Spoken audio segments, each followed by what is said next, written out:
वंचितचा एका उमेदवारी अर्ज मागे घेतला काय?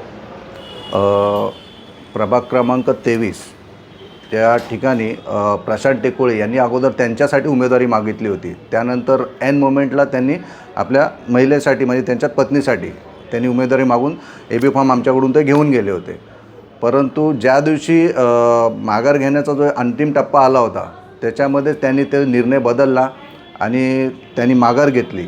आणि त्याच अनुषंगाने असं आम्हाला आज जाणवलं की त्या ठिकाणी काहीतरी त्याच्याबरोबर त्यांनी आर्थिक व्यवहार घेतला. त्यांनी सांगायचा प्रयत्न केला, म्हणजे असं भोळसरपणा केला की माझ्यावर प्रेशर आलं आहे, आम्हाला फोन करून तिथे बोलवलं. बरोबर आहे, मी त्या ठिकाणी गेलो. मी तिथे 11 वाजेपर्यंत त्याचे 12 वाजेपर्यंत त्यांच्यासोबत होतो त्यांच्या परिसरामध्ये असं आहे. परंतु त्यांचा समजवण्याचा प्रयत्न केला आणि त्यांच्या मनातलाही काढण्याचा प्रयत्न केला. परंतु अशा अनुषंगाने आम्हाला ते जाणवलं की ते म्हणजे काहीतरी आमच्याबरोबर पक्षाबरोबर काहीतरी असं वेगळं काहीतरी करण्याच्या मनस्थितीमध्ये दिसत आहेत. त्याचमध्ये आम्हाला प्रभाग क्रमांक 1मधूनही फोन आला. विजय कांबळे आमचे उमेदवार होते, त्यांच्याकडे मला इमर्जन्सी जायला लागलं. मग तेव्हा मी तिथे निघालो आणि त्यानंतर ह्या व्यक्तीने असा जो प्रकार केला आहे एबी फॉर्म मागे घेण्याचा, आणि याच्यामध्ये ठराविक आहे म्हणजे साहजिक आहे की याच्यामध्ये आर्थिक व्यवहार झाल्याशिवाय तो घेणार नाही.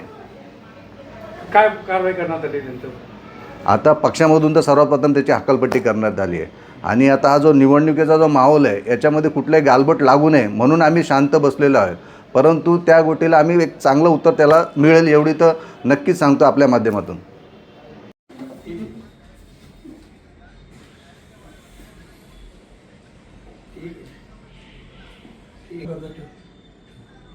भावना समजून घ्या. सीरियस टॉपिक पे बैठे. ठीक है जाना.